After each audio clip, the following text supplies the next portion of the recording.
the raindrops. This fell from the heaven. This is that water that's going to endure forever and ever and ever and ever more. Come next month, all this water is going to be sucked up. All the water that in the rivers and O.C. Fisher, Twin Buttes, is going to be sucked back up from whence it came from, like the scriptures say it will. And San Angelo is going to be back in its shitty state of finding ways, trying to get more water and to manipulate the water. I just found out that there's supposed to be, somebody said that they were going to start giving us water, toilet water or some shit like that. You know, I guess sewer water, I don't know. But that's red flags, you know what I'm saying? That's red alert, that's high alert of a drought. And this city cannot thrive without water.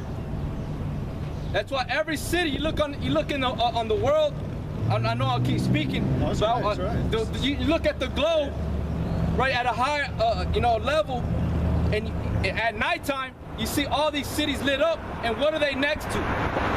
Water, bodies of water. Because without water, you can't live, man. That's why the Lord said, this is that valley of dry bones, and you people are walking skeletons. You have no skin. We see right through y'all motherfuckers, man. Y'all ain't nothing, man. Bones that are waiting to be lit on fire. That's why the brother keeps saying, in the scripture we brought out, for the day of judgment shall begin at the house of the Most High, which is representing you Negro, Latino, Native American Indians. Then it's gonna trickle down to the whole world. And every nation, every people, every tongue, every body of life, even containing the animals, are gonna be destroyed. It said that a man should desire to go into his city and should not be able. For because of their pride, the city shall be troubled, the houses shall be destroyed, and men shall be afraid. Right, and men shall be afraid. There's not gonna be any more of these festivities, all these holidays, these so-called holidays that y'all think that are from heaven, that are godly. There's not gonna be any more joyous days, any more laughter. We're coming in a day. This is the beginning of sorrows. These are the beginning of sorrows, man. And the Most High just stirring everything up and getting you people. He's playing with that. He's like, oh, you know what I'm saying? He's scaring you, and then he's bringing you. He's allowing you to come back to your security, to your comfort.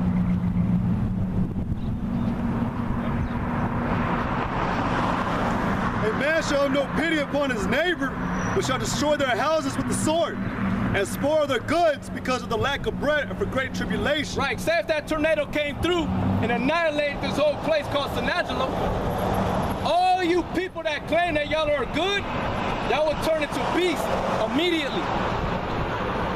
You wouldn't trust your family, you wouldn't trust your friends, you would pull guns out on people, you would pull knives out on people. Why? Because you're in that state of fear, survival. And then at that time, you're going to be trying to call on God. But it's going to be too late. And the scriptures say it's too late. The elect of the nation of Israel have been predestined from the foundations of the earth. The Most High knows who his children are. And all you self-proclaimed Christians, y'all ain't Christians, man. And to be a Christian, you're hated. The word Christian was given to the Israelites when it was in Antioch, and that was a derogatory term. And a lot of you people, y'all don't even like being called stupid. Or even at that, you don't even like somebody telling you you're proud. So how much more can you even carry the title of being a Christian? Because that's a derogatory term when it was given to the Israelites, the followers of Yahweh Shem Yahweh Shai. We got this real quick. This is Psalms 37 and 9. It says, for evildoers shall be cut off, but those that wait upon the Lord, they shall inherit the earth. For yet a little while, and the wicked shall not be. Yea, thou shalt diligently consider his place, and it shall not be. I'm going to jump down, verse 12. The wicked plotted against the just, and gnasheth upon him with his teeth. The Lord shall laugh at him, for he see that his day is coming. But well, like, we're not no subject, but like the brother was saying that it's gonna be too late. That when you actually call, man, the Most High is gonna be, like the brother was saying, that he's playing with y'all right now, but he's gonna be laughing at you when that all that's really happening. He's laughing right now. Yeah. He's playing, he's going back and forth with it, man. And y'all people y'all are praying for rain. Man, the scriptures tell you that these things are gonna happen. Okay? Just because it rained doesn't mean that the prophecies are gonna stop. They're not gonna stop. Destruction is here.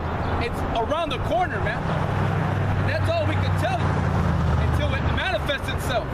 And it's gonna manifest itself. This is Isaiah 29:6. It says, "But thou shalt be visited of the Lord of hosts with thunder and with earthquake and great noise." And great noise, man. "With storm and tempest and the flame of devouring fire." And that's what the Most High, he's in the world, he's in everything. It's like the brother, we were listening to the thunder. I told him, listen to that thunder. He said, that's the Most High and the sun growling at this place. And it's true. Because think about it. Before the time of Noah, the earth had never experienced a rain, a storm. And that was the greatest storm ever. And it annihilated all the inhabitants of the earth but his family. And the animals that the Most High commanded Noah to save. That should tell you right there that anytime a storm comes, that means it's deadly. Okay? And it will kill you. That's why there's that rainbow that appears after a storm, because the Most High showing you that he made a promise to the nation of Israel that he would not annihilate or destroy the earth, the inhabitants at a great multitude as it did in that time ever again. That's why you always see it. That's a promise he made. You look at that. Back then it wasn't like, oh, it rained and then it gave life to everything. It took life.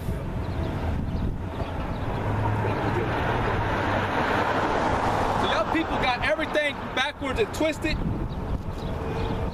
You know? And that's the most thing, that's the most important thing y'all are more concerned about. Which one are you gonna get? It was in Ezra, because it proves about let's see, it talks about the rain right here.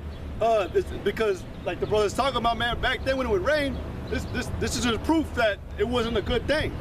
This is Ezra chapter 10 verse 9. It says, "Then all the men of Judah and Benjamin gathered themselves together unto Jerusalem within 3 days. It was the 9th month, on the 20th day of the month. And all the people sat in the street of the house of the Most High, trembling because of this matter, and for the great rain." For the great rain. Because it was during that time, I believe it was, that was the actual winter. During the winters, it would rain a lot, to the point where they couldn't go out. They had to stay secluded. Today they call it cabin fever, or house. So like over there, what is it, in the Amazon, the jungles, or in Africa, where it comes those tides and it just rains and rains and it floods, and then it all goes away and it goes back to a drought. Yep. It was a season of all that rainfall. But even that's an example in itself.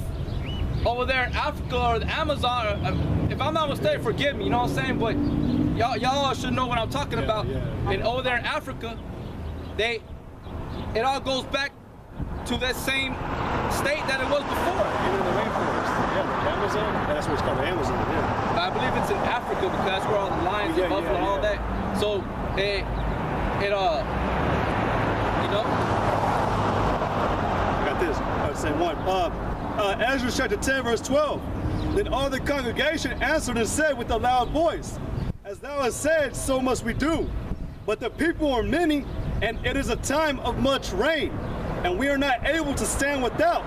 Neither is this a work of 1 day or 2, for we are many that are transgressing this thing." All right, so it goes to the point saying that, you know, when a storm comes in, it's a deadly situation.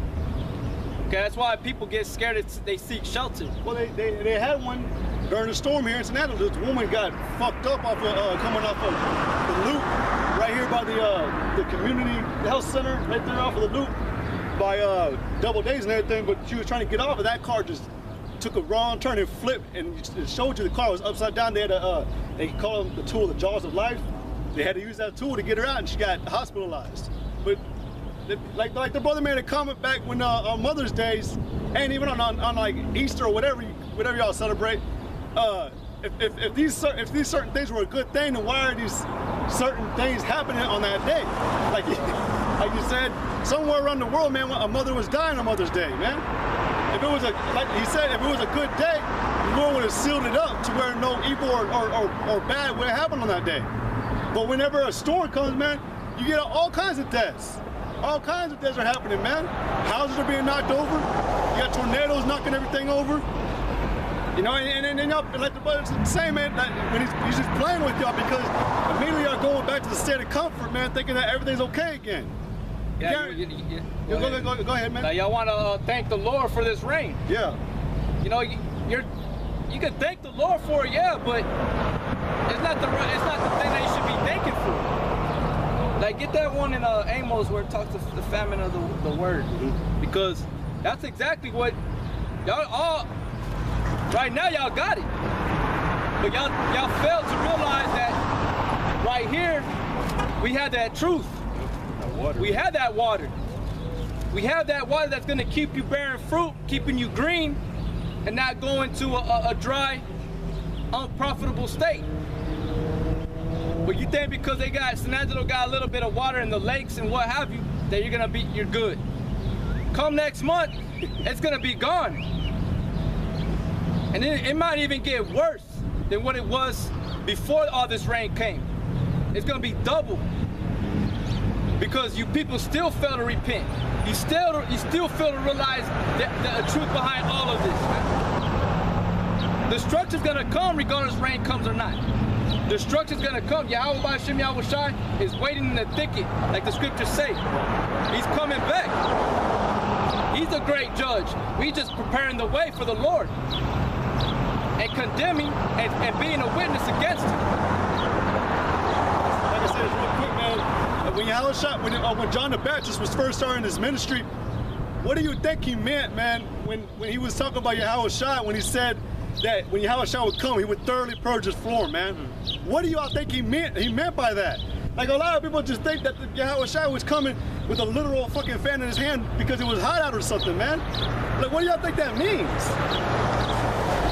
Like the whole rain situation, man. Y'all don't understand y'all don't understand how the weather works and everything, man. Just because of rain, look how hot and humid it is right now. The water's evaporating as we speak. That's why you're getting sweaty. But it layers on that layer, but it gets so hot and humid, it dries up even quicker than before. Dumbass people, man. That's why these lakes are going to get up even more dry, man. More words. Let me get this real quick. This is Malachi chapter 3, verse 2. But who may abide the day of his coming? And who shall stand when he appeareth? For he is like a refiner's fire, and like a fuller's soap. And he shall sit as a refiner and purifier of silver. And he shall purify the sons of Levi, and purge them as gold and silver, that they may offer unto the Lord an offering in righteousness. Then shall the offering of Judah and Jerusalem be pleasant unto the Lord, as in the days of old, and as in the former years.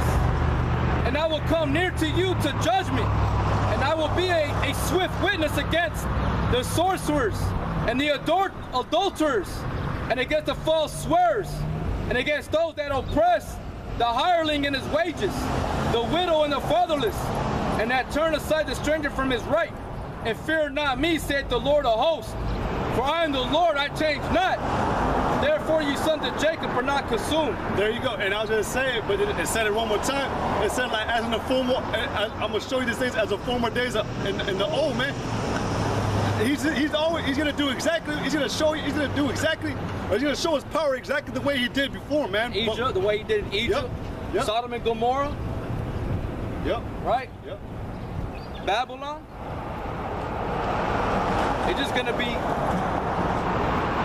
This is gonna be 100 worse. times, Yeah. 1,000,000 times worse here, man. 1,000,000 times worse on this side. Because this is the greatest judgment of all time. This is the final chapter. This is Amos chapter 8, verse 11. It says,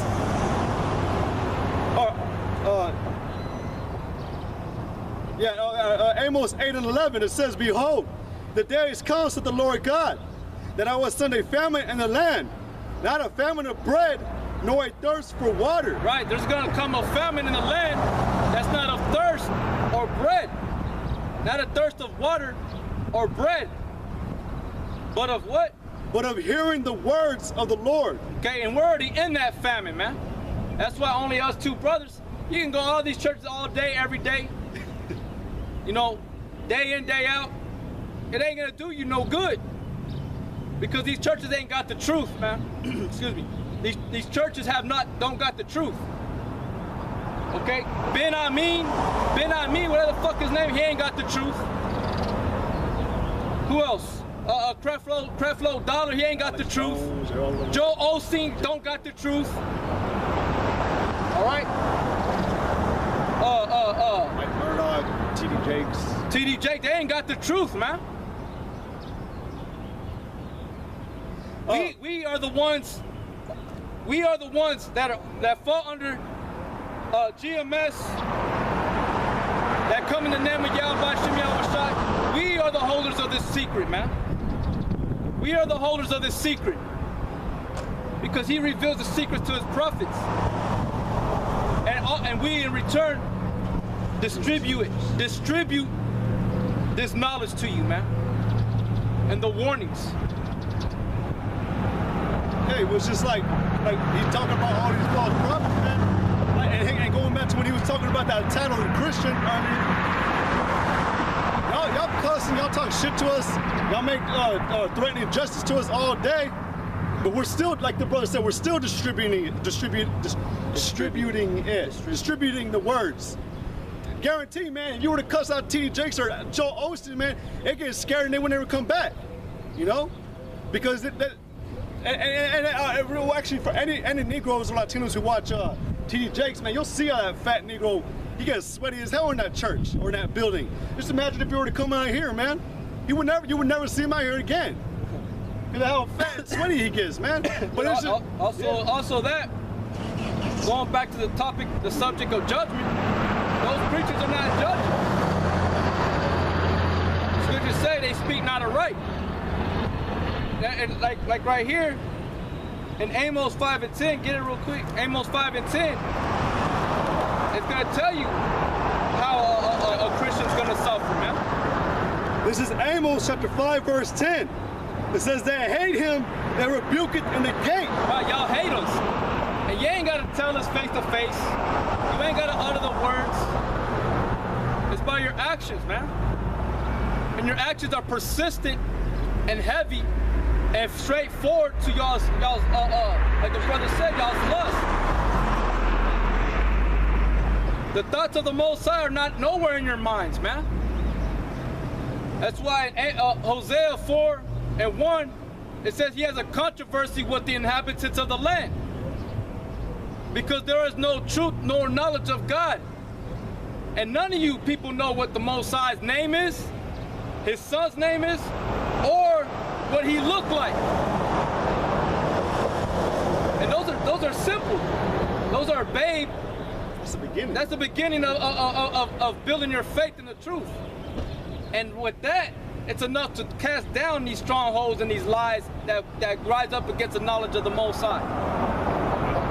But that's why you're still stuck in that same ignorance, because that's why Paul always said, be not ignorant of this matter, brethren. Because the majority of everybody else is going to be ignorant. Which means, goes back to the word ignore. What do y'all ignore? The truth. And that's what we're speaking about. We have to speak truth. And warning and rebuking is part of that truth.